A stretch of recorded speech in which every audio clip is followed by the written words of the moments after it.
Hi, I'm Pippa Jameson, and in association with Notcutts, I'm going to let you into the latest colour trends and secret designer tips so you can really make your tree stand out this Christmas.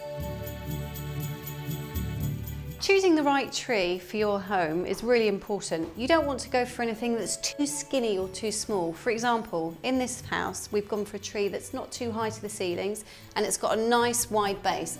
You can see that there's not much room at all in between the table and the armchair. So for this space, it's perfect. There are many ways to make a fake tree look real at Christmas. The thing to remember is when you take it out of its packet, the branches are often bunched up. All you need to do is simply open them out and really fluff them. This fills all the gaps and helps it look a lot more authentic. Another way to disguise that your tree is artificial is to either place some logs all around the base or even cushions that you could simply scatter around on the floor. Next, we're going to put the lights on. If you want to go for a really classic and elegant feel, then I'd opt for fairy lights. My top stylist tip is to put 2 sets on for a really Christmassy and magical feel. So we've got 2 top stylist tips for your tree. The first one is sliced oranges. Now you can buy these from a shop or you can just slice them at home. It's really simple to do. Chop them up into sizes about like this, pop them in the oven for 2 to 3 hours until they've dried out. Make a little hole in the top and all you do is thread your ribbon through and tie a knot in the top. But the best thing about them is they give off a really nice Christmassy scent. There you have it. The next tip is to take some cinnamon sticks. The reason why we opt for these is because they smell absolutely lovely.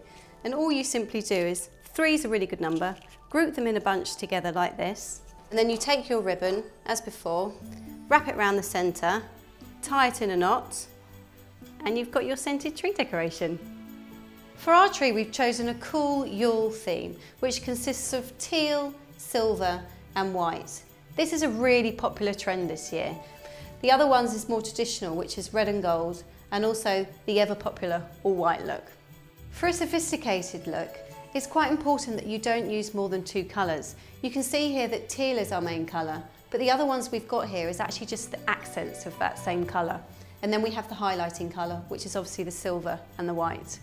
Then I've used berries to get rid of all the gaps, or you can use foliage, and you can even pick them from the garden if you want. Once you've fluffed out the tree and filled in all the gaps with your foliage, the next thing to do is put on your baubles. I know it sounds really simple, but there is actually a technique to it. You want to start with your larger, heavier ones at the bottom, because that creates a really nice frame, and then basically work your way up. And once you get to the top of the tree, you can see that we've used the smaller ones. And what that does, when you stand back from the tree, it creates a really nice balance. And here's the finished article.